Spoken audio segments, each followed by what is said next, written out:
On this Deltarune survey, over 2,000 people rated what they thought about over 300 Deltarune theories. My co-host and I have ratings along with text responses and old theories just to look back on. Which theories were liked? Why were some theories even made? What did they think about?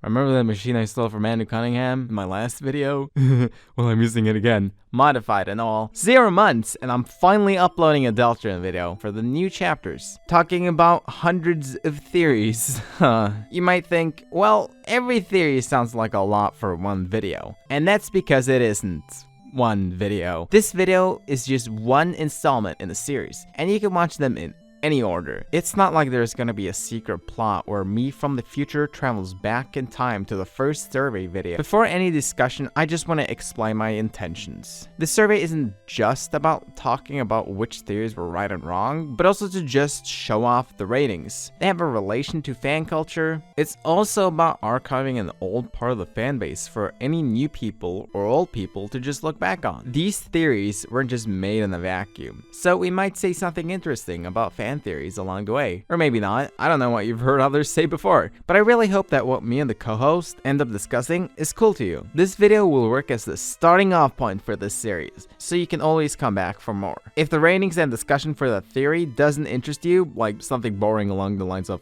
I don't know, Burger Pants Night, then you can skip it. But I know some people really want to know everything about everything, so please just sit back for this. Alright? Alright. Just wanted to explain myself for the first video. So, at the very start of the survey, I put very basic theories that people generally agreed upon were true. Originally, I named the category basically canon theories, and I switched it because I didn't really want the name to affect the ratings. So, we have generally very basic observations, and the first theory we have here is basically just that. Its darkeners are objects brought to life. And as we can see, literally everyone agrees on it. You can find some few people at the very bottom being like 3 people on 1 out of 10, 6 people on 1 out of 10, no, on 2 out of 10. Yeah. This was always well agreed upon, I would say, ever since Chapter 2 came out. It was a bit more debatable back in Chapter 1, but Ralsei also just hard confirms that, like, very explicitly in Chapter 3. Like, he makes it very clear. It's like they're just objects brought to life. Yeah, people took note of the correlation between the light and dark worlds. And because I do remember like a few people like in the Chapter 2 era who like tried to argue against it in weird ways. Like, no, there's darkeners and stuff, and they're only being slightly represented by the objects, but they're still real people or something like that. I don't even really remember. I just remember they were weird. We kind of get this theories like that later, I think, on this. Yeah, for the most part, everybody agreed that they're objects brought to life, on account that, like, you literally see it happen in Chapter 2, you know? Yeah, with different mechanics or whatever. I mean, yeah, it makes sense. It makes sense why it's this high, because we were basically, like, just a few minutes away from this being revealed in-game, so it's like, we predicted it. It's not even necessarily like revealed in game. It's basically revealed to us in Chapter 2 at the start, you know? Yeah. And then it gets revealed to Susie at the start of Chapter 3. Yeah.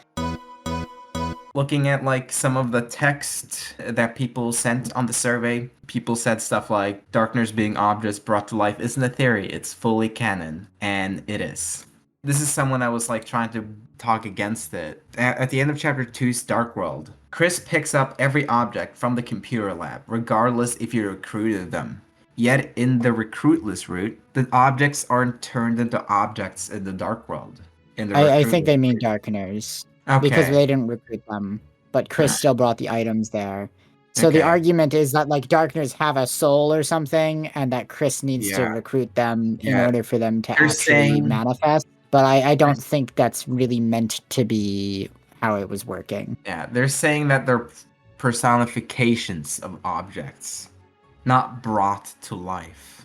But Ralsei, I think, makes it pretty clear-cut that it is, like, objects that are given, like, form through the will of the fountain. Yeah, it's not that big of a difference, though. Yeah, I mean, the knight Yeah. and like Chris are personifying these objects and then using the fountain's magic to Yeah. like make them a reality. Yeah. One other person said that maybe the Darkners aren't literally objects brought to life. It's not Toy Story. I don't know. I guess it depends on how like Yeah. you're meant to intuit the mechanics Yeah. of the magic system, you know? Yeah, people were a little picky on my wording. But anyways, the next theory though, Yeah.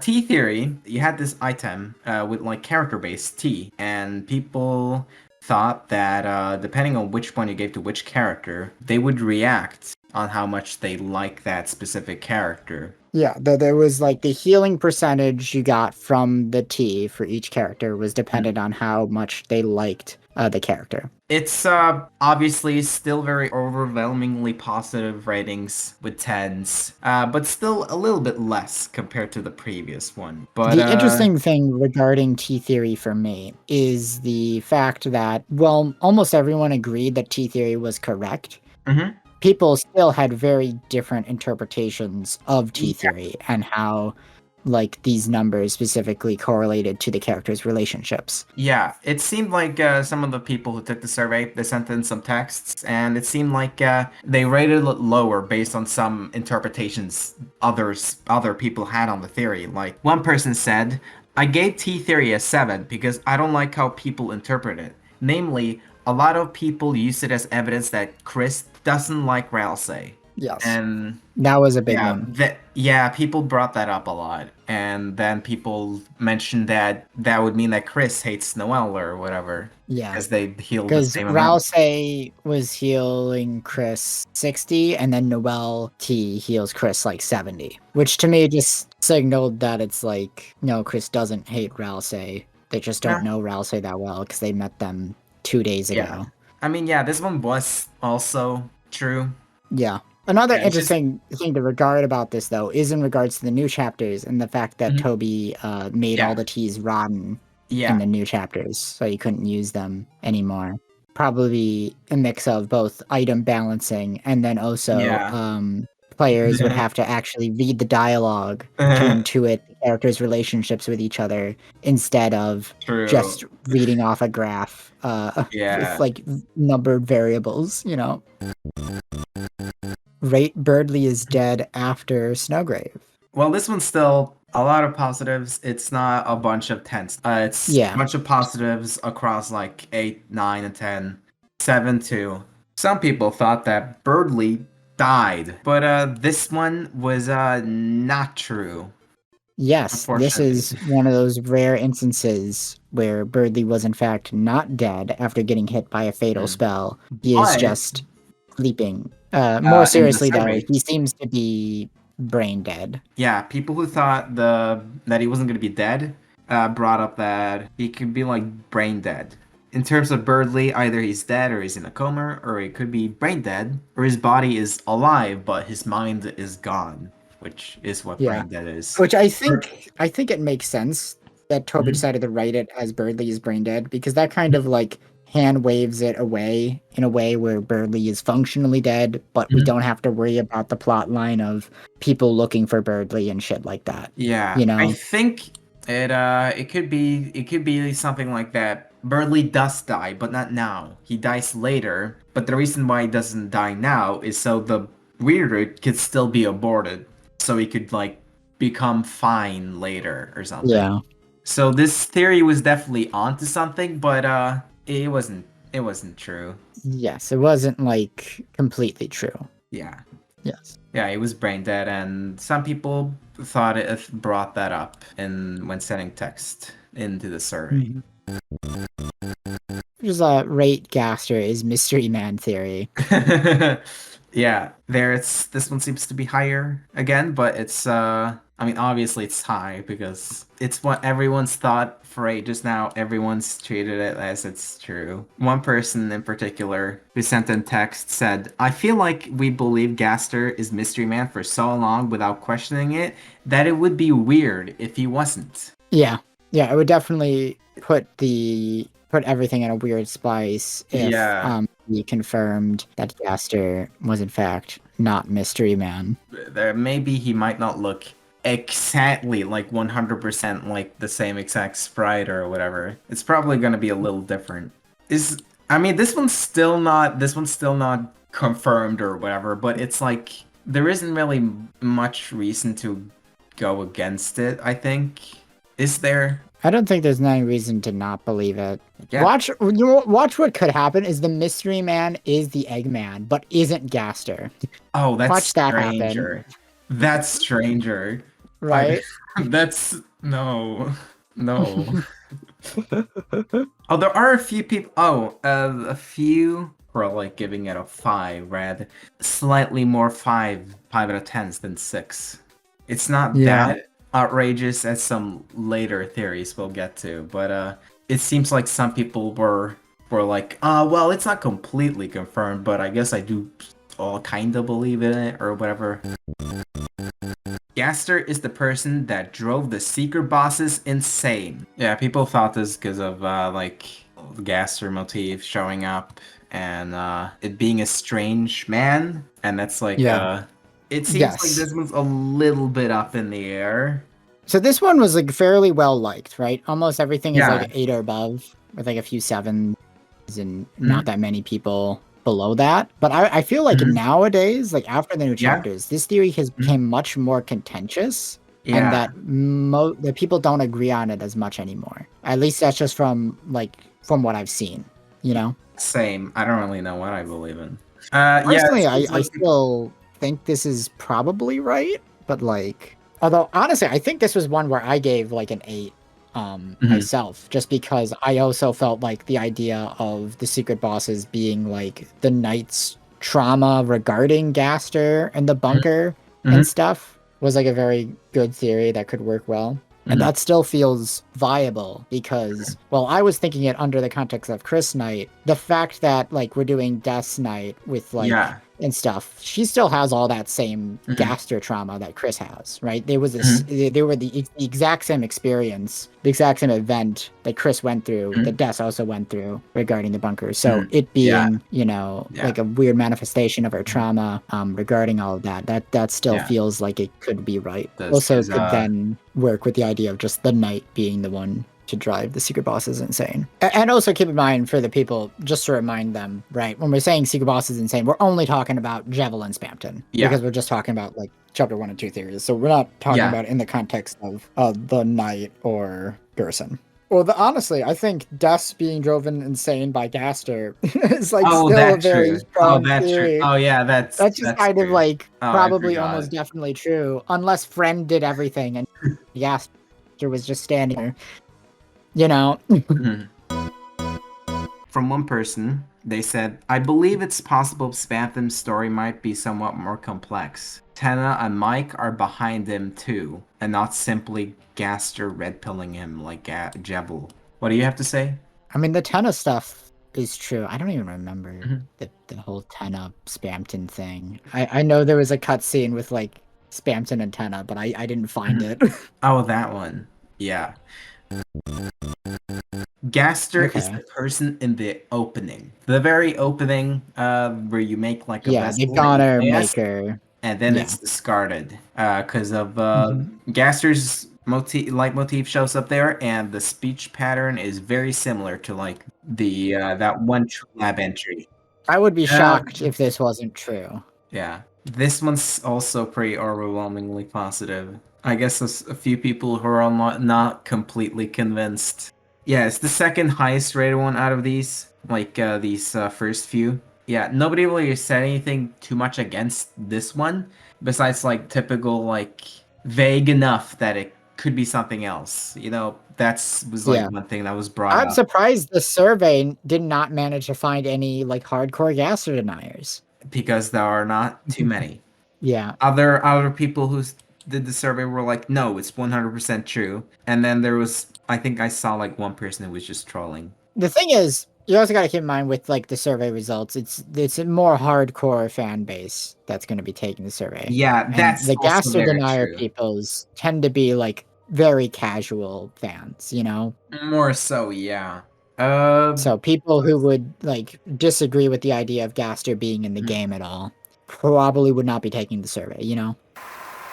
that's about it for this category. Some stuff people said about this category was like, it seemed like pretty surface level stuff. Barely theories. Might as well include Dark World Chris is blue. Sorry for the opening being so boring, because we had to get through all the boring theories that everybody agrees with, except for that one Berdly theory that ended up being wrong somehow. Yeah. One thing I'm wondering about, was it best for me to like, I guess it works as a good appetizer, but like, do you think me putting these first affected the ratings somehow? I wouldn't know, honestly. I think this works fine as like an intro, because it's like, here's some really basic things, and it's like, if you're disagreeing with this, you probably didn't even play the game. type of things. Okay. You know? Now we can move on to the much, much more interesting Okay. discussion topic of the big theories. These are a lot more general, some theories that could have been probably categorized, but I put them here. Just some more popular ones. Some other more popular ones will come later, but we'll see them then. But we'll start off with chess theory. Future Shiruba here to explain the theory, because we forgot. Whoops. So, in Chapter 1, we had a villain named King, and in Chapter 2, we had a villain named Queen, and we also have this reoccurring antagonizing force that's in the background, named the Knight. So, these are all like chess pieces. For the next chapters, it would continue this pattern of the villains having these chess-related names. So we'd also have Rook, Pawn, and Tower, but that doesn't add up to 7. So the 7th piece would be the player or Gaster, because the player is an important part of the game. And as we can see, it does have positive ratings, but it is almost leaning more towards the middle. It's not quite there, but Yes. there's some more detractors from it. And in a lot of ways, 7 out of 10 is kind of a good score to give it overall, because that's kind of about how true it ended up being. Chess theory is weird in a sense that, like, overall, it's definitely wasn't correct, right? But then you have that one Jockington, not Jockington, Jackenstein, what his name is, Jackenstein. I always get him and Jockington mixed up. They're so similar. Jackenstein is the knight. But you got that one board. It has the chess pieces on it. It's got the king, the queen. It even has the bishop for chapter 4, even though the chapter 4 boss was the Titan. And then it has like a sword for seemingly the sword root, and then a flower. I don't know if it's an exact pattern that will be followed. It seems to me, that specific board seems to be highlighting all the potential routes one can possibly take throughout the first 5 chapters. Highlighting that sword route is optional and you can do it and then take on the knight. And then the fact that you can do the Snowgrave route and skip the queen fight entirely. Some things people brought up about chess theory was that it was like too predictable formula. It limited the story to just one structure. As we can see, this is a good example of like pattern theories, you know? Since we only had like 2 chapters, that's what we base like most theories on. And as we could later see, we didn't really know that it was gonna completely break the formula. But that's what happened. For me, regarding chess theory, even back in the chapter 2 days, I was never a big fan of it. I never really liked it at all. I thought it was kind of silly and didn't make a lot of sense. I didn't think it made sense, especially regarding the fact that chapter 1 had like an entire like 5-minute chess segment, you know, and had like pawn enemies as like basic darkeners, and like had 2 other chess pieces as like basic NPC darkeners. When the Swept Sweepstakes came out and confirmed that the chapter boss's name was Tana, that completely killed it for me. I'm like, oh, okay, we're not doing this. You know, that ain't it. But surprisingly, what I'm surprised by is how long-lasting this theory was and how much people kept believing in it even after the sweepstakes and stuff. I don't know. I was just always surprised by how people kept fighting for this theory, and I'm surprised that Toby kind of like partially confirmed it. I don't know. But not really, because it's still not chess, because there's no flower piece in chess. Yeah. Honestly, I'm surprised that if Toby decided to go with like the chess motif at all, that he decided to highlight the bishop as the chapter 4 boss, even though it was the Titan, and the Titan is much more associated with towers and stuff, which should be associated with the rook, you know? Like the only bishop association is the fact that it's in the church. A lot of theories, chapter 2 theories, were like this, but I don't think that makes the theories bad just because they were like trying to figure out some sort of pattern. Yeah. But this is definitely not the worst of like pattern theories. But we're gonna see more of Yeah, these. I don't think it was like necessarily bad. I always just felt it was kind of like a wrong pattern and would kind of be a bit boring. Definitely. That seems to be the consensus. Even if it was like a big thing, some people were like, yeah, nah, a little predictable. Like, I don't remember what I now, rated it on the survey though, but I feel like I probably gave it a 4 or 5. I think I give it a 4 honestly. or something myself. I've seen some people being like, oh, we thought the new chapters were just going to be the same things over and over again. It's just going to be chapter 2 gazillion times or something. I mean, okay, to be fair regarding that, right? When Toby talked about like chapters 3 and 4, Toby was like, chapter 3 is very weird and unconventional, and it has it isn't normal. And he was like, but chapter 4 is normal. Don't worry, guys. It's a much more standard chapter. And to me, how he worded it kind of sounded like highlighting the idea that it's like, okay, chapters 1 and 2, that's kind of is the formula. Chapter 3 will break of that, and then chapter 4 will return to the formula. But then chapter 4, it's like, yes, I would say it's standard in the fact that it has normal Deltarune gameplay, but it still wasn't necessarily following the same formula that chapter 1 and 2 had. Area 1, little transitional area with like a mini boss. Area 2, and then like final dungeon. Chapter 4 didn't really feel like it had a final dungeon at all. And chapter 3's like quote unquote final dungeon was literally the only normal gameplay sequence in the entire chapter. Yeah. One final thing I want to say. Do you think chess theory might have like helped spread the idea that the knight was gonna appear in chapter 5 because of how the chess pieces were lined up? Definitely. I think that was definitely a big component of it. Right? A lot of people believed that like, oh, we're gonna do, king, queen, rook, bishop, and then knight. Right? That was the big thing. That was the reason why everybody thought the knight was going to appear in chapter 5. So absolutely. Like, even if you didn't believe in chess theory, a lot of people believed it just off of like osmosis because so many people believed in chess theory. Yeah, that's true. Okay. Universal Mother Theory. The idea of Universal Mother Theory is that Queen is meant to represent all of the Lightners' moms, and how like Queen acts towards a specific character is meant to reflect how their mother acts towards them. I think this is definitely true, at least for Carol and Toriel. I don't know if it's necessarily meant to be true for Susie and Berdly as well. It's definitely a parallel for at least Noelle. That makes perfect sense in the context of the fact that Queen specifically, and the entirety of chapters 1 and 2, are based on Chris and Des's play dates that they had together as kids, right? And the games, and the make-believe games they would play as children.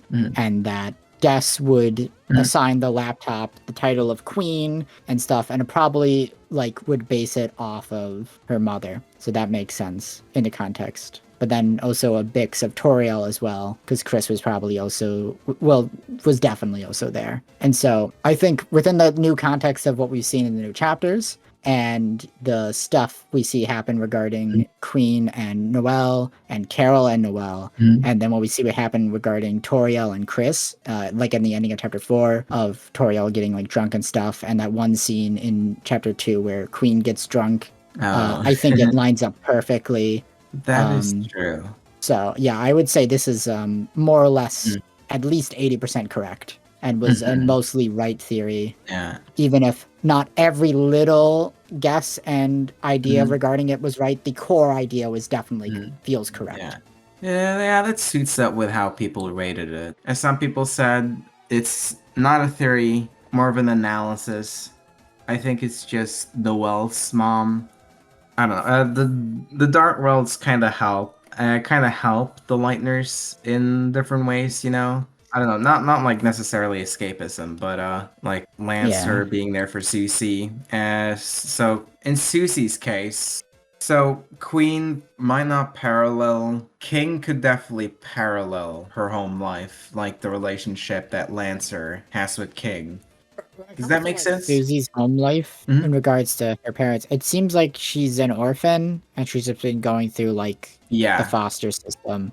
And that's why she's so jealous of Chris specifically, because Chris is an orphin who actually has like a stable adopted family. Yeah, But we'll get to talk that more later. about that later.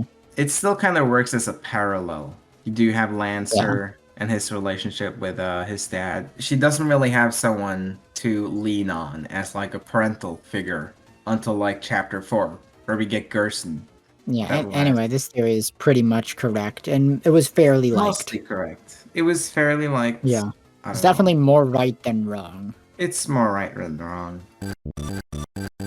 So the next one is Noelle's mom is called Carol, which was literally true. This one wasn't overwhelmingly positive, but it was pretty positive overall. Yeah. People said it was definitely the dominant name choice. Yeah. There was another one too, but some people said that like some of the text that people sent in was like, "Who gives a shit? Why does this matter?" And it seems like for some people they didn't really care. As we can see a bunch of like weird spike in 5s, and also like some 1s, 1 out of 10s, even with the overwhelming amount of ratings. Because to them it was just literally a name, so it wasn't like much of a theory. I would say like, well, Carol's a name, right? It was theorized a little bit. There was a couple different options. This one was by far the most popular overall. Yeah, it wasn't my personal favorite. I'm gonna get to the other alternatives. Yeah, that one's like right next though. Is the only other alternative one there is, right? One it's of like, the other ones, yeah. Was in the bonus survey,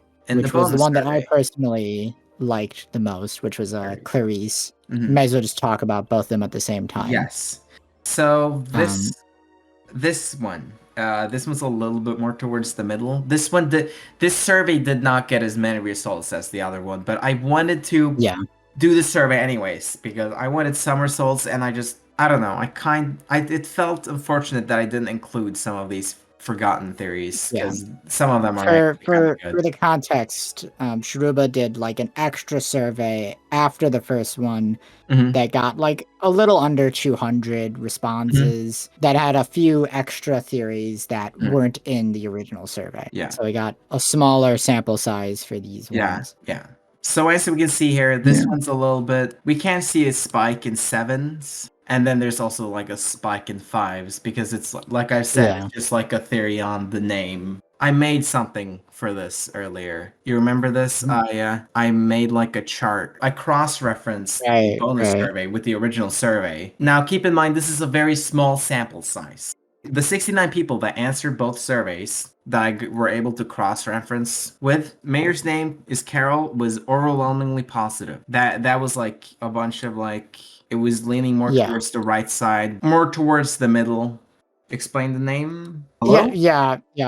Sorry, I got distracted looking at the graph. The Clarice theory. That came from the idea that in the stop-motion animated Rudolph the Red-Nosed Reindeer special, Rudolph's love interest in that was named Clarice. So that's where the theory, the mayor's name being Clarice, came from. Oh, another thing we need to explain. In retrospect, it's weird that Toby hid the name from us, right? I wanted to say that, just have it just be named C. It's like, what you could have just had it signed Carol the whole time back in chapter 1. It didn't need to be a mystery. It's like, who cares? Yeah, that too. Like, Did he not decided on the name yet?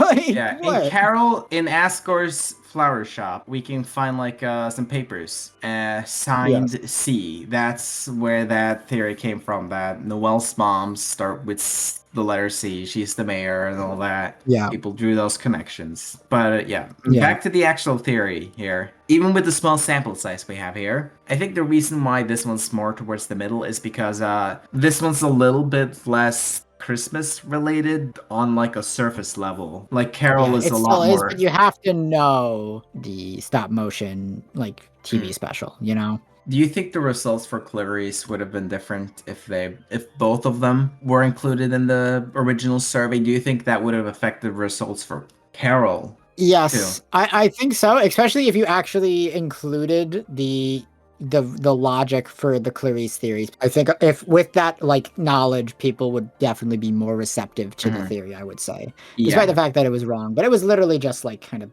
a vague guess on a random character's name. You know, it was not like a theory that was deeply argued and fought for, you know, because it had literally zero stakes. You know, it did not matter who ended up being right. There were some other alternatives that people sent in the text for the survey. Yes, I remember Like people Clarice, theorized her name would be Clarice, Halloween. Snow.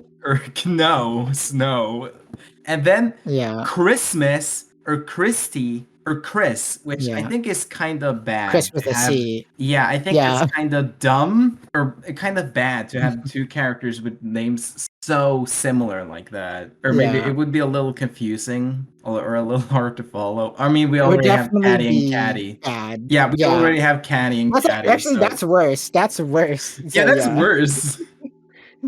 Well, it was none of those. It was Carol. Yeah. So on to the next one.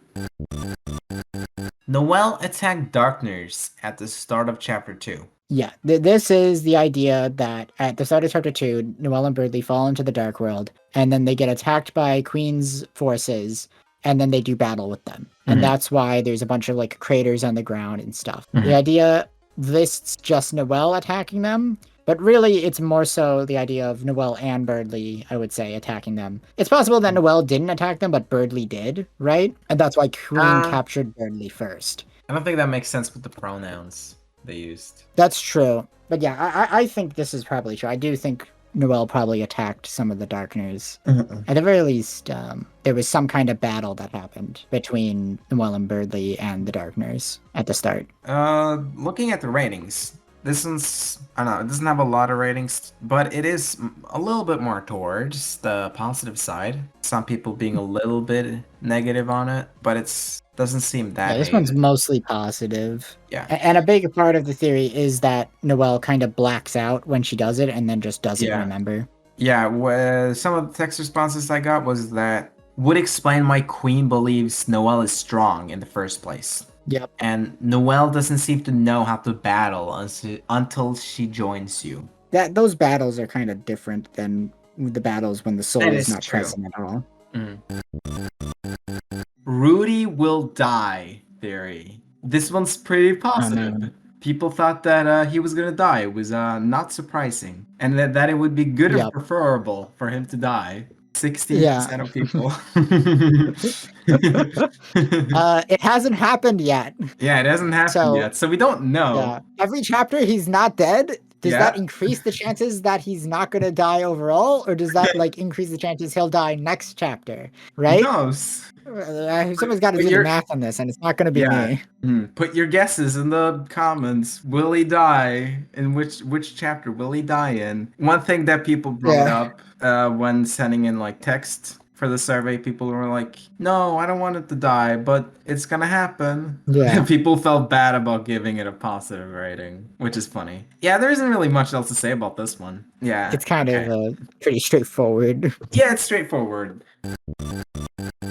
The next theory is choosing between Ralsei or Noelle. The most notable thing about this, in terms of like the survey and the graph, though, this is kind of our first instance of lots of people voting 5 because they're not familiar enough with the theory to give like a proper rating, and they just don't care. It's more in the middle, like between 5, 6, and 7. It's kind of a vague theory. It doesn't really say too much about what will happen. It's just more like a general idea.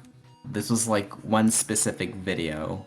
Yeah, this was like one specific video, and I really don't remember any of the actual like contents of the video. It was like picking the side for who you want to go with, and it had to do with like the dialogue that you could get from Noelle and Rudy, and them playing Dragon Blazers, and right, about the mage leaving the party. Yes, and that seems to parallel the Weird Root actually. And we get like more parallels like this in chapter 3, like we just mentioned.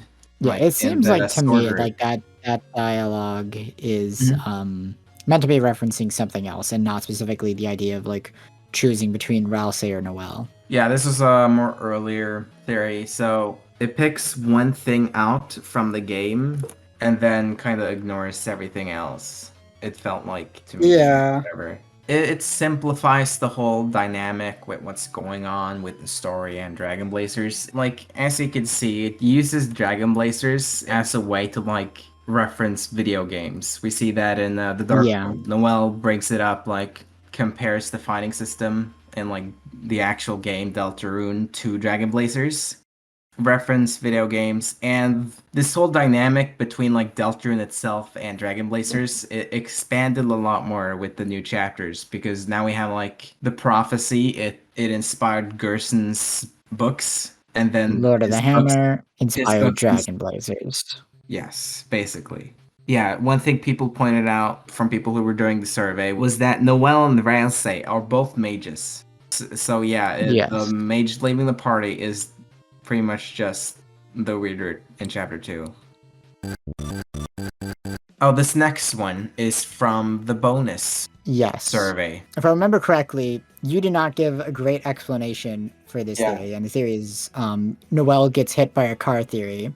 And then It I was a changed very it funny because you name. mentioned it. Yeah, because I remember going through the bonus survey and Yeah, being just- like, just you did explain not this- give a good explanation. Yeah, just So, explain the so survey. what this theory is not the theory that Noelle will get hit by a car in the game. It is the idea that Noelle, during the normal route, will die. And the idea that she'll get hit by a car is just a hypothetical idea, a basic idea. But it's more likely that she'll die in like the main plot in some regard. And that the weird route is meant to be the route where you save Noelle from getting hit by the car, the quote-unquote car. It's very, very similar to my Snowgrave theory about the whole softlock thing, because the idea is, of course, it's like Noelle's the final boss, she gets killed as the final boss, and then the game ends. With the weird route ending of you're playing as Noelle, and you win the final boss fight, and then she doesn't die. And then you get soft locked because her not dying doesn't end the game and stuff. And so that's what this theory basically is the theory that like Noelle will die during the main story. The point of the weird route is to make her strong enough that she won't die, because that's what the player wants, because the player wants Noelle to live, because of the whole like save Azrael stuff. Yeah, this one's pretty negative from like text response. It was like, this is funny, sad, what the fuck. I will say though, it seems like this theory is people on were taking it literally. Yeah, I think the reason why the response is because people were taking it literally because you didn't have like a good but I changed explanation for it. Yeah, but I changed the summary really quickly, so it's not really an issue. I don't know, because when I've seen people actually read the actual theory out, when I send them like the Twitter thread of the theory and they actually read it out, they usually more so agree with it that it's a good theory and it makes sense. You know? Yeah, but I remember very, very vividly that there weren't too many responses yet. I think people were probably still reading it literally. Yeah, that will still happen regardless. I will say though that it probably had the right idea, but on the wrong character. Because Rudy, we mentioned that before. Rudy will definitely die. Yeah, it could definitely be that Noelle will save Rudy on the weird route, but will fail to do so on the normal route. That definitely feels possible still. This one has less ratings too, by the way. Yeah, because this was one of the bonus survey ones.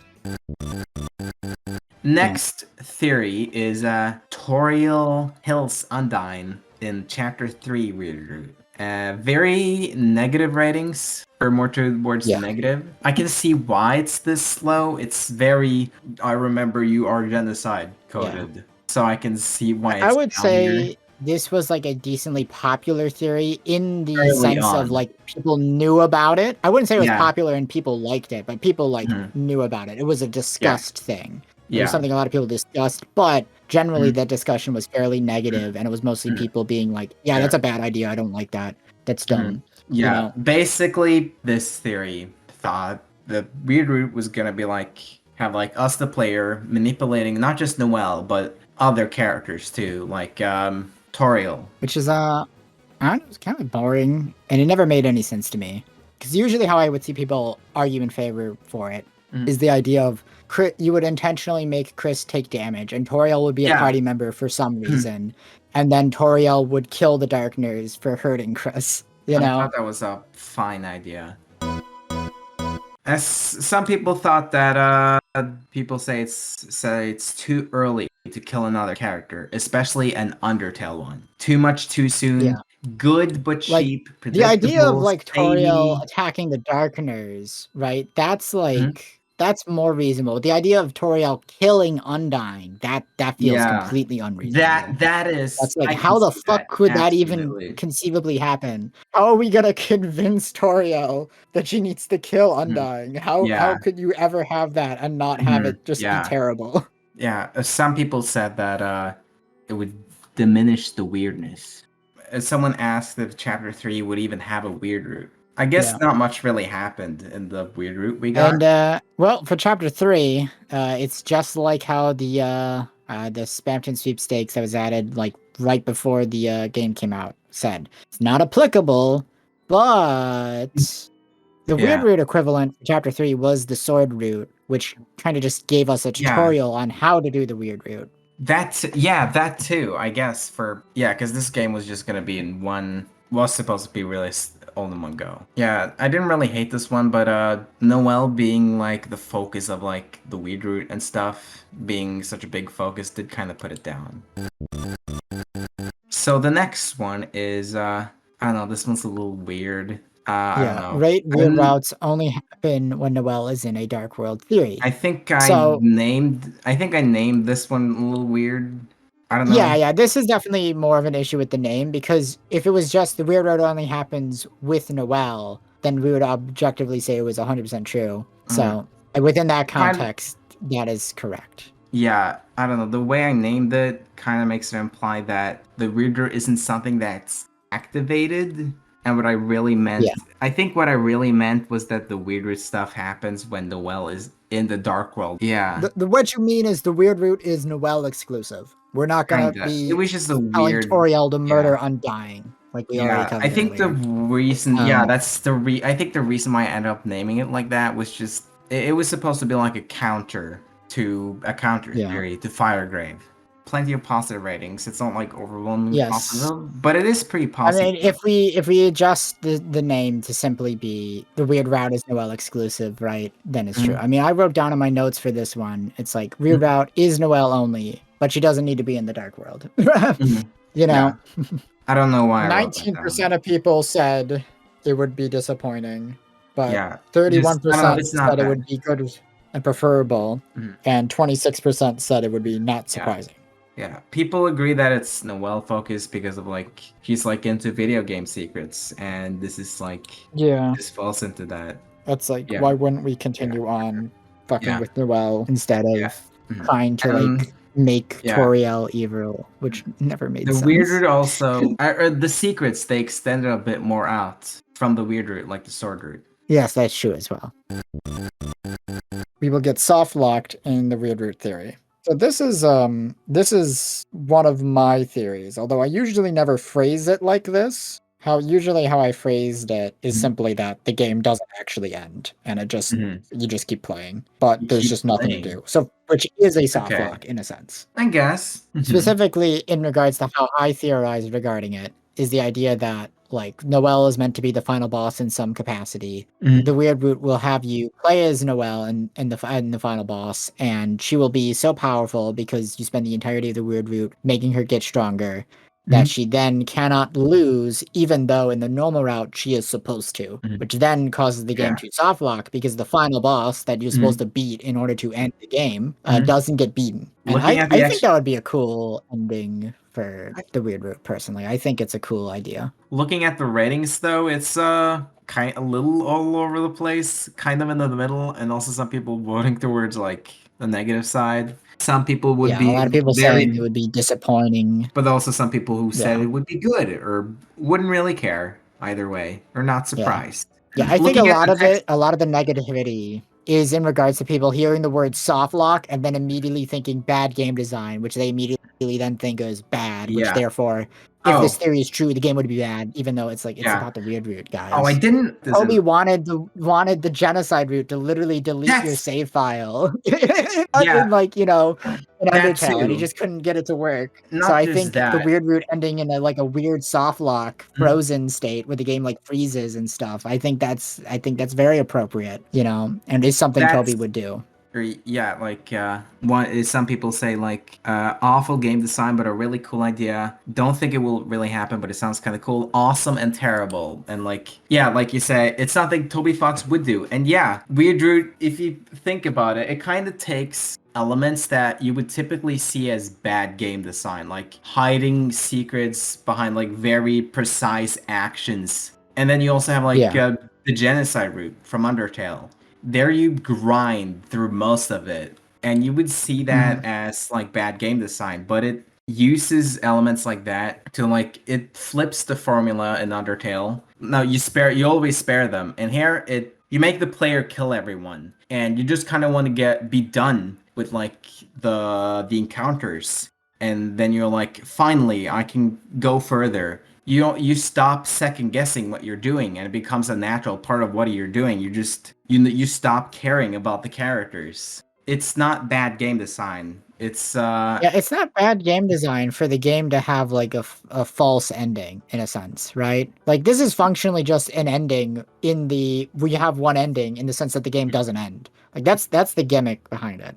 Of like, okay, obviously the weird root is meant to like change things and like affect things. And the theory is the reason why there's only one ending is because the weird root literally does not have an ending. Yeah. Right? The game just freezes over and gets locked, you know. These things aren't really bad game designs. It's just that they've shown up in places that have like typically been not that great. So they're kind of viewed more negatively. But they can actually be used in a meaningful way. And I think something like this and like I said, I think people are just responding to it badly because they see the word soft lock and then they think bad game design without even the context of, but the game soft locks at the very end. It's also only in the context of the weird route, which it's like, come on, it's the evil route. Of course you're going to get a bad ending for it. You deserve to get your game soft locked if you're doing the fucking the weird route. Lancer is the third hero in the legend. This was like a pretty old Chapter 1 theory. Yeah, this one had pretty negative ratings. Some were more towards the middle, but it's mostly kind of negative. I would say it's mostly negative, but still fairly flat. But on the 1 through 5 end. Yeah, not towards the other side. This did unintentionally predict the prophecy lore, but like the roles being switched around. I wouldn't necessarily say it unintentionally predicted that. That just feels like a given. No, it was like different. It was like Lancer is the third hero, and Ralsei was lying or something. Yeah, I don't know. That still seems possible. There being 2 Dark Princes early on was I do think that's absolutely on purpose. It was like set up towards. It's definitely meant to like shade question on Ralsei's legitimacy. Not just literally the first 2 Darkners you meet are both Princes of Darkness. Yeah, and then on top of that, you also can't forget about the whole Goner Maker sequence and the fact that like that you're supposed to be playing as the vessel, but now you're playing as Chris. Which gets really highlighted in Chapter 4 when we learn that Chris's actual role in the prophecy is not the human, but is in fact the cage with human soul and parts. Yeah, that's strange. Which is so obviously meant to be the vessel and not Chris. Yeah. You know. Yeah. So with this in mind, this was like not like completely 100% wrong. So I don't know. There's definitely a lot of grounds in regards to this, but personally, I don't think the Prince from the Dark is Lancer or Ralsei. Yeah. I think it's a third character who hasn't been introduced yet, who we're gonna find in Chapter 6 or something like that, Chapter 6 or 7, and he's gonna be wearing like a red cloak, and he's gonna look just like the portrait in the prophecy and stuff, because Ralsei does not look like that outside of his one very intro cutscene where he's wearing the cloak. It might be right, it might not be right. The chapter intros are flashbacks. So to explain what this theory is, the idea specifically in regards to the intro segments in the first 2 chapters specifically. So specifically, after the Goner Maker intro, the second voice specifically, when it gets cut off and it says, "No one can choose who you are in this world, your name is." And then also the intro in Chapter 2 of Toriel walking into Chris's room and going, "Is that a knife?" No! Both of those instances are meant to be flashbacks to scenes from before the start of the story. Essentially. Yeah. Probably, assumably from like Chris's point of view. This is mostly based off of the Chapter 2 intro and then retroactively applied to the Chapter 1 intro. Because the Chapter 2 intro doesn't really make sense when being played out in real time, right? It's like the dialogue sounds like it's Toriel walking into Chris's room and then seeing Chris with a knife, right? But it then jump cuts to Toriel walking into Chris's room holding a pie tin with a knife on a plate. Like, logically, that doesn't make any sense, right? Because that would imply that she screamed no at the sight of a pie knife and associated with that with like Chris, it doesn't make sense, right? So the theory is that that's meant to be a flashback to a scene of Toriel walking in on Chris, like cutting themselves with a knife, and that's where the blood stain in their room is from, right? Which in chapter 4 we have hard confirmation is a blood stain.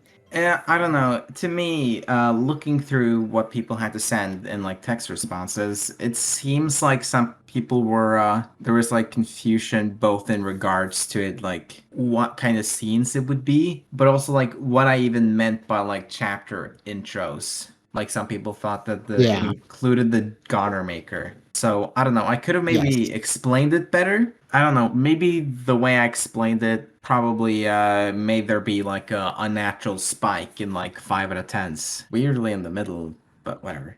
Because I didn't... Yeah, I think so too. I think people did not understand what you meant. Because I feel like once you explain it in the context of chapter 2, it becomes pretty easy to see. And for me personally, this is like this is at least a 9 out of 10 theory for me. I'm very confident that this is correct. You still think it's true? Especially in regards to the chapter 2 one. Yeah, I think it is. I think we'll also get a confirmation of it regarding the chapter 1 intro and the second voice scene. That has to like come back in a really big, meaningful way. Yeah, we can talk about second voice later. That comes later. But also, that's relevant to this theory as well, because, like, for me personally, I think the second voice, because right now it's kind of a toss-up between it being Des or Chris, right? It can only be one of those two at this point. And it does change a little bit. Specifically, I think what they are flashing back to, if they're meant to be a flashback, the second voice, depending on who's talking, I think if it's Chris, I think it's meant to be Chris naming Ralsei. That's my guess. But if it's Des is the second voice, then I think it's Des naming Chris, like giving Chris their name, and like we would like maybe hypothetically learn about Chris's dead name.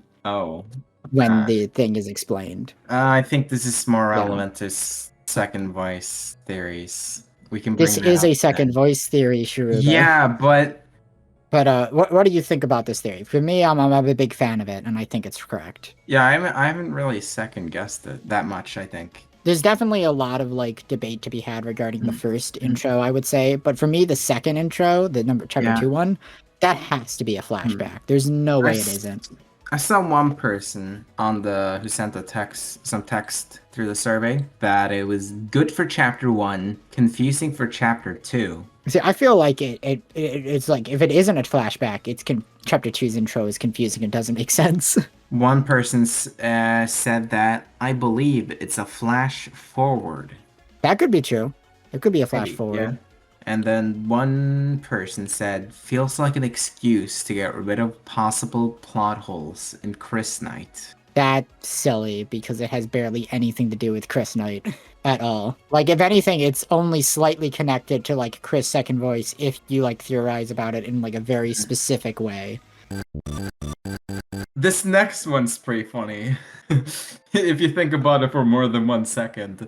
We'll get to explore more of the town. When I did this survey myself, I thought about it for more than 1 second, and I was like, wait a minute, why would you rate this anything besides 10? Because you would need more Dark Worlds to explore. Yeah, this one was overwhelmingly positive, though. And this one was true. We get to explore Noelle's house and the inside of the church. Yeah, and this was like something that people brought up when sending in text responses. Like, people did mention Noelle's house and the church and the festival. If you're counting this as like places that we know about but haven't entered yet, but we technically haven't gone to any place that hasn't already been like mentioned yet, in a sense. Yeah. Right, like we knew that Noelle's house existed, we knew that the church existed, and we got to go inside it, but if you're not counting those, technically it hasn't happened yet. But that's only on like very specific technicalities.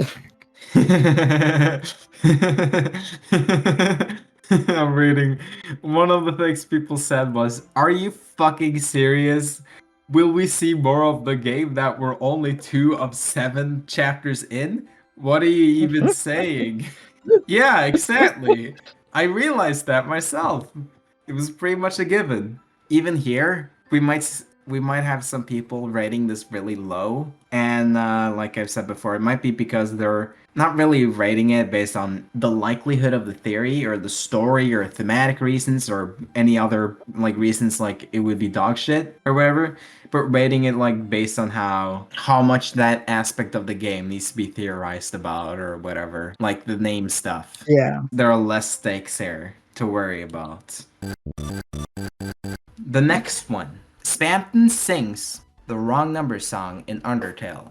So in Undertale, there's a random encounter you can get in Snowden where someone calls you and they mention someone that starts with the letter G. And people quickly pointed towards that being Gaster. And now with Deltarune, some people thought that it could be Spamton because there's a phone in his shop and he talks about phones in his song. Yes, the only thing I have written down for this one was Spamton sings the wrong number song.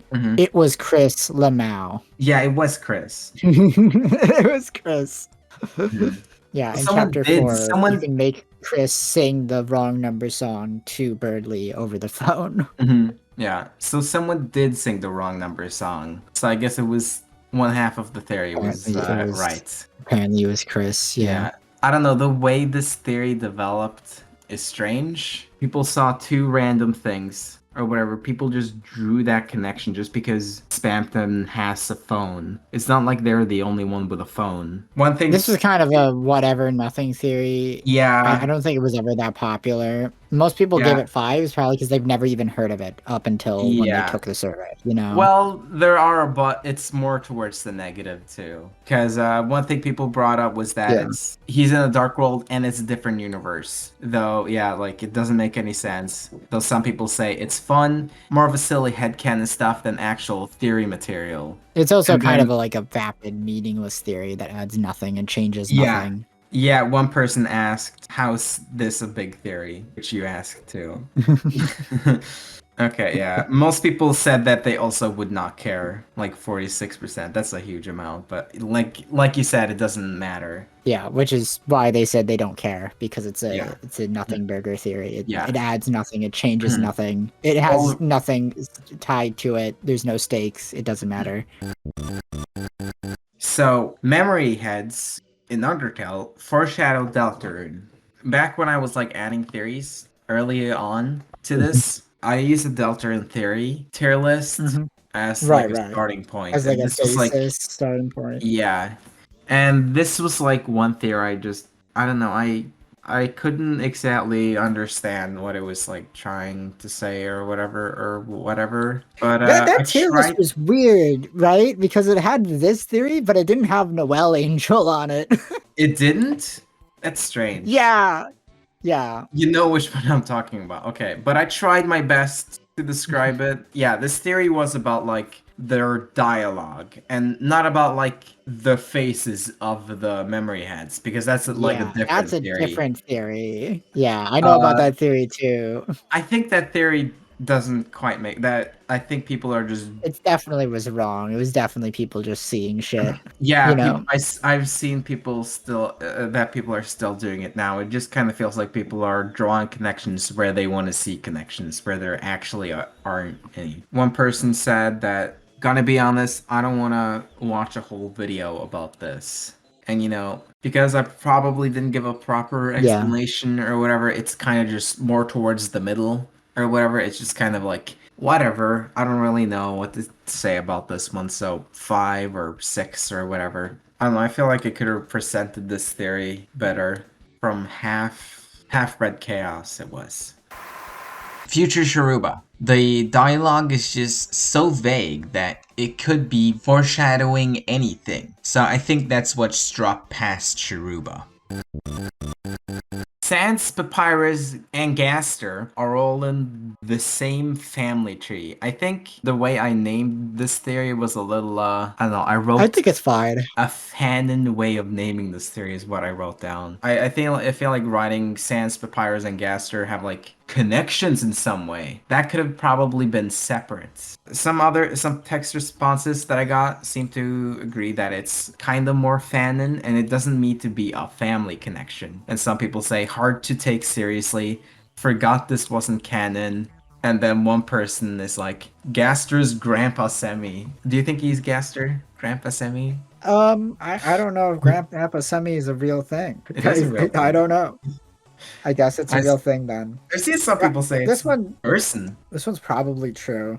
Yeah. We still don't have confirmation for it though. Oh yeah, we need to give a little. They're all font people. They're humanoid and they're all whites, like skeletons. And then Sans has like Gaster blasters. That's the idea. Did you include Gaster's Humpty Dumpty No. on this list? What the fuck? Probably not. You never heard Gaster's Humpty Dumpty theory? It's really good. So you see Gaster's head is like shaped like an egg, right? And he's cracked, right? And like Gaster fell into his creation, right? Like Humpty Dumpty sat on the wall, Humpty Dumpty had a great fall. All the king's horses and all the king's men couldn't put Humpty Dumpty back together again, right? Because Gaster shattered across time and space, right? Yeah, it's totally true. This is why Gaster is the Eggman.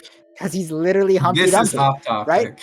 Remember the scene in the first person Boots movie where Humpty Dumpty reveals that he was there the whole time? Right? That's Gaster in Deltarune. Yes. He was there the whole time. Anyways, back on track. Sorry, that was off topic, but it was too funny to like not mention. Even with the way I named this theory, it's still pretty positive. Yes, yeah. I think most people agree that they're probably related in some capacity. That could have probably been like a separate theory, like they just have some kind of general connections. But that's also kind of vague on its own. This is a little more specific. I think saying like they're all family is vague enough, right? Because they could just be like cousins or something. Enough. Yeah, cousins or grandpa.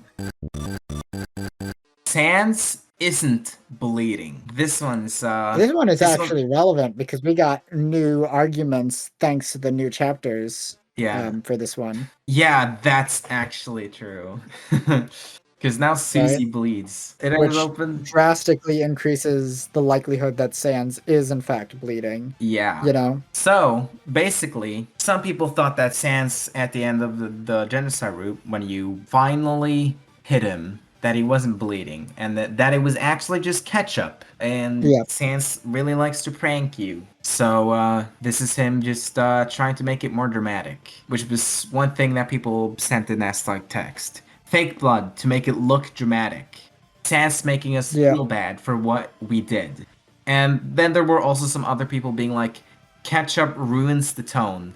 And monster food doesn't work like that. Which is a good point, isn't it? Wouldn't the ketchup just instantly disappear or something? Yeah. I don't think the rules of monster food are really well established, to be honest. Yeah, I don't think half the time Toby will like half establish a rule and then just not even follow it too. Sometimes. So it's like like you said, it opened the discussion with like Susie bleeding, and there's a different theory that became a little more discussed that we'll get to eventually. But looking at the actual ratings, it's almost very flat. But you got some people being like a bunch of ones, mostly a bunch of fives, a bunch of tens. Or whatever. It's a weird ranking curve. 10 is more popular overall. 10. It's actually more favored on the positive side than it is the negative side, which means most people believe Sans isn't bleeding. Why exactly is it all over the place, though? I'm a little confused how this theory ended up in this position. I think that's just kind of how this theory is. I think it's always been very controversial and widely debated with a lot of people on different ends of the spectrum, you know? Yeah, like one person sent in, blood lure sucks. Yeah. Back in the Undertale days, like before Deltarune, you basically only had like two sides. You had like either Sans wasn't bleeding or Sans was fucking Ness or something. So you had to debunk Sans's Ness somehow. And this was it basically. Sans wasn't bleeding. It was ketchup. It was ketchup.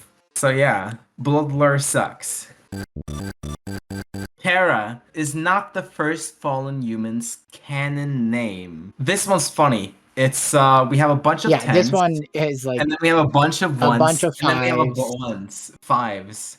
Yeah, it's a weird ranking curve. So basically, the idea here is that it's like the name is something you decide. Chara, it's just like the meta name, and it's not really supposed to be their actual name. And I've seen some people say that it's Chara's real name is actually Chris, and they're Chris or whatever. The idea is that, like, hey, when the game says the true name for Chara, it's mostly meant to be referencing the game in a meta sense and the fact that it's like the variable is Chara, right? Because that's the variable in the code. Yeah. And I think it's also partially in order to have like an easy fanon name attached to the character, so that people don't have to like talk about the fallen human, like so people know who you're talking about when you're talking about Frisk versus Chara, right? Yeah. Making more easy for fandom like, discussions, and I think that was Yeah. intentional from Toby's part. And I remember there was like an interview like a really long time ago where somebody asked what the canon name for the fallen human is, or what name you should put down, and Toby simply said your real name. I would say the name that's meant to be true and the name that's meant to be canon is meant to be the player's first name. That is what you're meant to put down. That is my opinion on it. Like, the name can, it can be meta, but it could also be their actual name. There is also the idea that the fallen human is like sort of separate from the demon, and that the demon is called Chara, and that the fallen human has a different name or something, whatever that means. Someone in the someone who sent like a text response said that Chara is written as a name for like a concept art. And I looked it up and I did find it. What does that say? I'm pretty sure that is also a thing. I mean, it's the same thing as like this is meant to be like it's an abbreviation of character, you know? Yeah. So well, no, it was like in a casual sentence. Like this character and Chara. It was like for Asriel and Chara. I think it's mostly in like the coding sense. That like I think that's just what Toby referred to it as mid-development and whatnot. Well, I don't know. To me, I don't think it's on the same level as like saying Ness's canon name is Ness, because like with that, it's like if you check don't name, it automatically defaults to Ness, which is the canon name, right? It's not on. I don't think it's on like that level. But I also don't. Honestly, I don't care. Like, I honestly don't care. I don't know. To me, like I said, I think the name is meta, but it is also probably maybe their actual name. Okay, some of the text that people said was like, exciting, impossible to unname them, Chara. Kind of similar to Gaster being the mystery man. They are Chris. Canon, but feels like a bad argument for Chris being Chara. What the fuck is the difference between a true name and the actual name? That's also a good question. I don't really know. And then, like, they're not wrong, but they're not really right either. And then this last one's kind of important. This is not a Deltarune theory. I did see this survey as a chance to bring in some Undertale theories, just to see what people thought about them. Right. So you're gonna see few more of them. For example, Frisk and Chara are the same person. People think that the player character you play as an Undertale, Frisk, is the same character as Chara, because you fall down just like Chara. They also have like the same exact silhouettes. And then there's also Nara-Chara. That theory is also pretty popular. I don't know, that kind of, I guess that kind of helps give this theory some evidence. Like, Chara's the narrator, that means that they are the same person. This theory is widely disliked. People would say it would be really bad. Would be really disappointing. This one's overwhelmingly negative. As people say, like people sent in that Frisk is their own person, goes against Asriel's arc. One person said, or I think probably a couple, said that reanimated corpse works better. I don't know. Yeah. Honestly, there's a couple theories like this that I just don't even like. I can't even like wrap my head around them. I'm like, what are you even talking about? You're not even making any sense. Yeah. Yeah, I don't know. There is Tulpa Frisk theory. I don't know what that one entails. I don't know. My mods love it. I don't know what the fuck it is. I don't understand what they're talking about whenever they bring it up. Mods. I know some of your friends really like it. I don't know. Yeah. To me, it does seem like it kind of erases some of the character development, but whatever. People know whenever it comes up, I literally feel like that fucking Eric Andre clip, I think it is. It's like, dude, what are you even talking about? You're not even making sense. You sound crazy. The next theory is Kart isn't evil.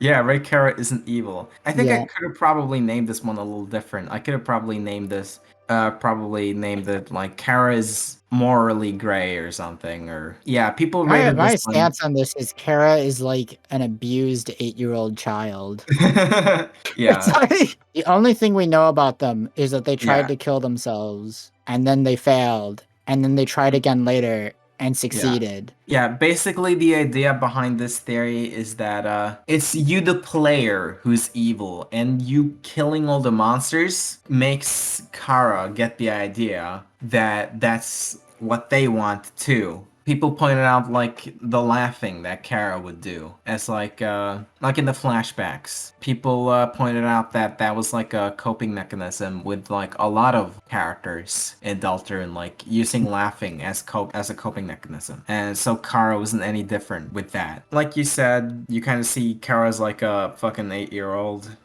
who was Like, just abused or whatever. And you know, they just yeah. wanted like a family, like they got with the Dreamer family. Like you see Kara like being nice towards Askor or other stuff like that. I feel like Um, Kara's narrative doesn't really make sense unless you assume the people in their village were abusing them. Honestly, I don't think it like makes sense unless you just make that, in my opinion, fairly safe assumption. I know that's not something that necessarily a lot of people have like thought of, but like I don't know, it feels to me like the only way it makes sense at all. Yeah, this one is pretty overwhelmingly positive. But looking Yeah, at the text responsive, it's like morally dubious, no definitive answer.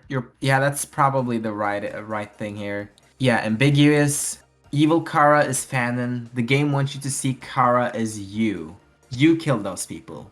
That yeah. was some of like the text responses. It's also a matter of like judging Kara in the context of like Undertale, just the normal like Mhm. before they died, and judging Kara in the context of like the genocide route, right? It feels like those are two different things, you know? Yeah. On we go with another Kara theory. Nara-Chara. Kara is the narrator in Undertale, and all the narration text comes from Kara. We're still playing as Kara, possessing Yeah, Frisk, and they're the yeah. narrator. Yeah, it's because the narrator is like third person and they know stuff that they probably shouldn't. So some of the text responses we get is like good but too many counterpoints. I love this theory so much, and this is just canon. I forget this isn't canon. Toby is the narrator. And then there's like one person who's like only in the no mercy route. One person said that Kara being a ghost ruins Asriel's arc because Kara is still there, which is like similar to what a lot of people But aren't they thought about. literally objectively still there? They're literally still there in the genocide route, so that just proves they're still there. They literally Yeah. are a ghost. I don't know what that Mhm. person's talking about. Yeah. Okay. And then there's one person who's like, yeah, should never be confirmed. That's reasonable. Yeah. I don't think Deltarune's new chapters had any effect on anyone's opinions on this theory. Maybe the Frisk and Chara are the same person. Maybe that one. Maybe that one. Maybe more people hate that one now. Then I think Nara-Chara is a cute theory. I don't know if I it's a cute. necessarily That's believe it though. okay. The next one is actually Deltarune related. Toby Fox Yes. narrator in Deltarune. Yes. This one's funny just conceptually.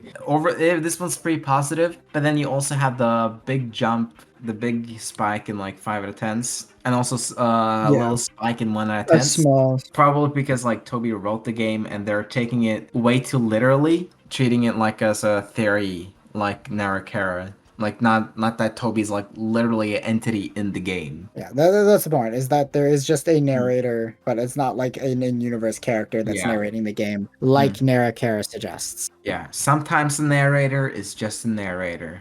Generic narrator. That's what some of the things people said. Yeah, that's probably true. I think yeah, probably. I think I could have probably included some other narrator candidates. Maybe. Yeah, I don't know. probably could have. Yeah. Honestly, I still think Chris narrator is still somewhat viable, but like That it one's also has a lot weird. of issues. Okay. I don't know. Maybe Chris does control something regarding the narration or like okay. options we have at least. Maybe. Yeah, I saw some people theorizing that the options you get are like Chris's thoughts, and that you do get to choose between them or whatever. What do you think about that specifically? I think it's possible. I I see. wouldn't be too surprised if that's the idea. The device Gaster connected us to is the narrator. I named it kind of stupidly within the survey itself. I wanted to be funny. The previous one, I asked, like, what would you think if it turned out Nara-Toby would be true? Because, like, Nara-Chara or whatever. I don't know. It was Yeah. stupid. Nara-Wall. I don't know. Narrow. Yeah. I every time I look at this, I'm just like, what the fuck were you thinking? I don't know. I'm stupid. I'm stupid. What This even is survey- this? I don't know. Like I said, the device Gaster connected us to is the narrator. And this is like supposed to be a way to explain why the narrator is as inconsistent as it is. Right. So the narrator is like an AI that Gaster built. Is that the theory? In a way, I guess. I think the name I gave the survey definitely affected the ratings a bit. It's not that horribly towards the negative side, thankfully, but I'm sorry. I'm sorry. I don't It's know. okay.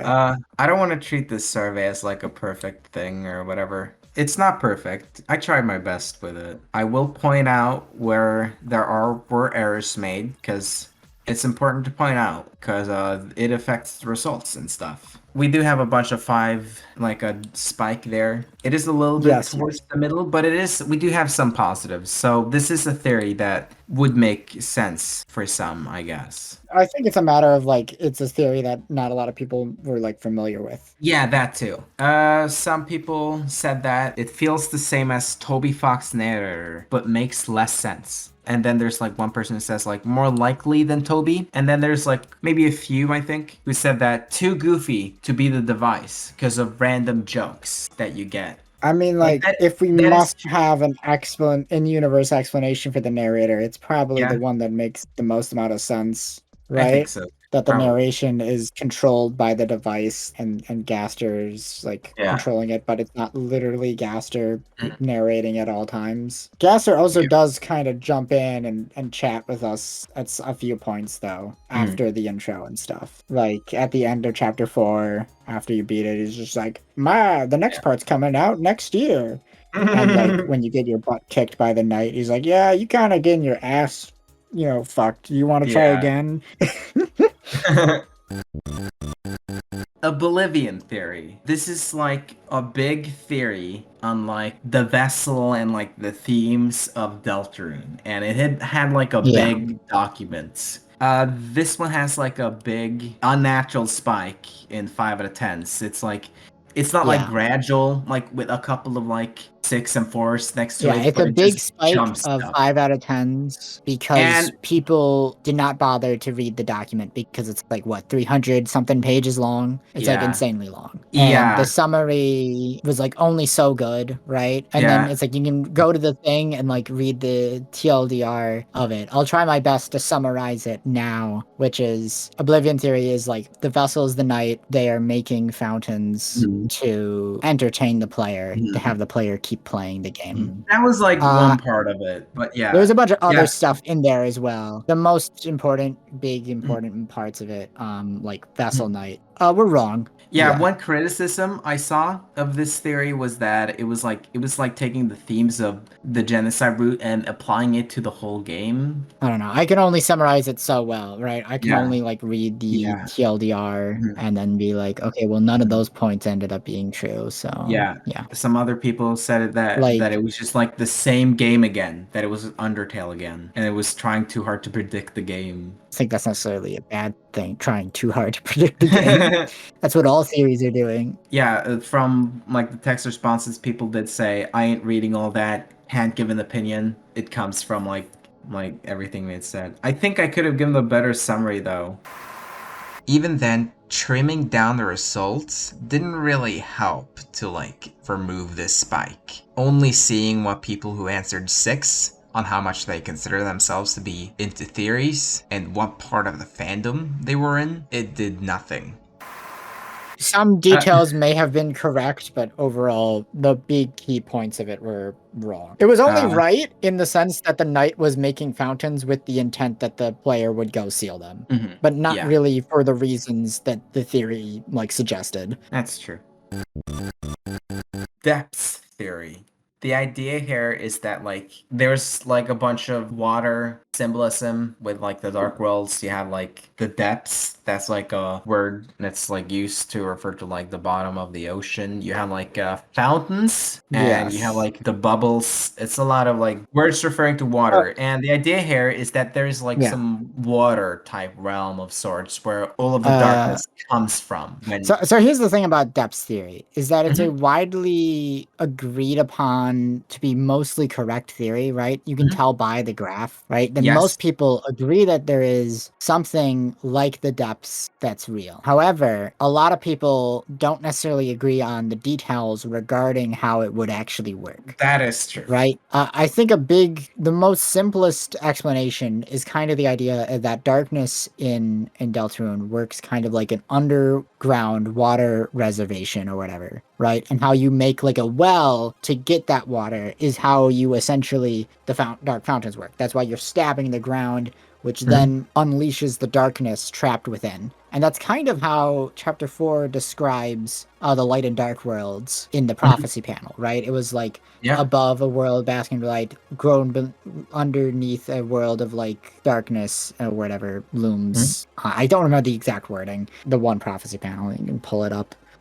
Depth theory seems to be true on some level, and a big part of where the name comes from is both from Jevil and specifically the Ghana Maker intro. The background of it is called like image_depths, which is also the same image that is used within the fountains when you're close to them, which is also literally a screenshot of water that was like that's edited. Too. Yeah, text responses were like, sounds cool, except for one guy who thought my arguments in the summary were terrible, but liked the theory, but whatever.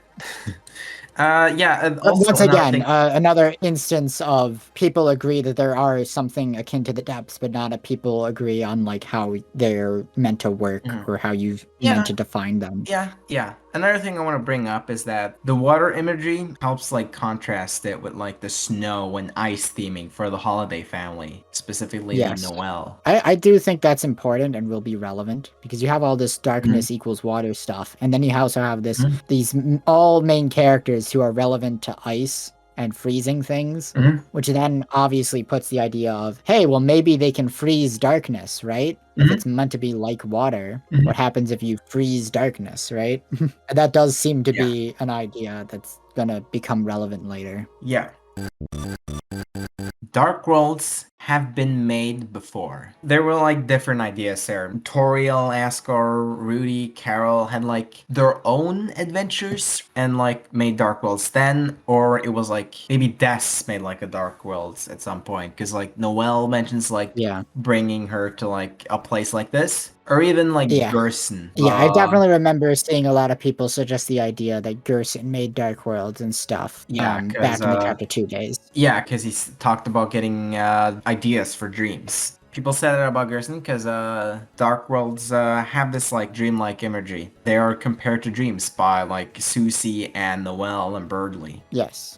Now, if you take into account the Dark World in the shelter, right, which we know is there from the ending of Chapter 3, right, that was definitely there probably for a good while at this point.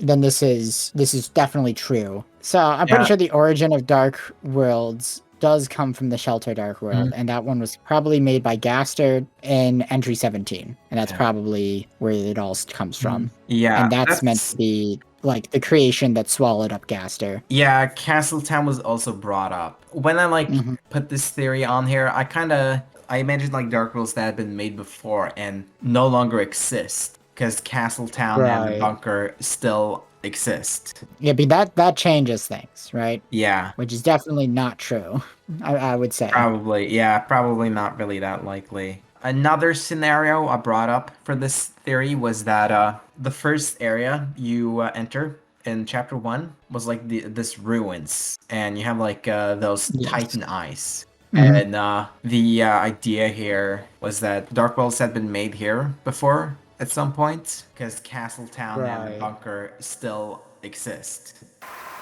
And almost caused a roaring or something. And this was like the remnants of that. Yeah, that's definitely wrong now in the context of Chapter 3, which also has the docks area, which is like very, very, very similar to the cliffs area in Chapter 1. So that's definitely not the case at all. Yeah. The People idea agreed- that there was like previous generations of heroes and Mhm. stuff, and that the prophecy is actually cyclical and it keeps repeating, right? That seems possible on some level, although I also feel like it's not as likely as the alternative of that it's Mhm. not cyclical. Yeah. Okay. Yeah. People said that this seemed interesting. I don't agree with everything. People also agreed more on the Gerson point, that Gerson was the one that made the Dark Worlds. They agreed more on Mm. that. Some people thought that no existing characters have interacted with them. Like there would be Dark Worlds, but no one interacted with them.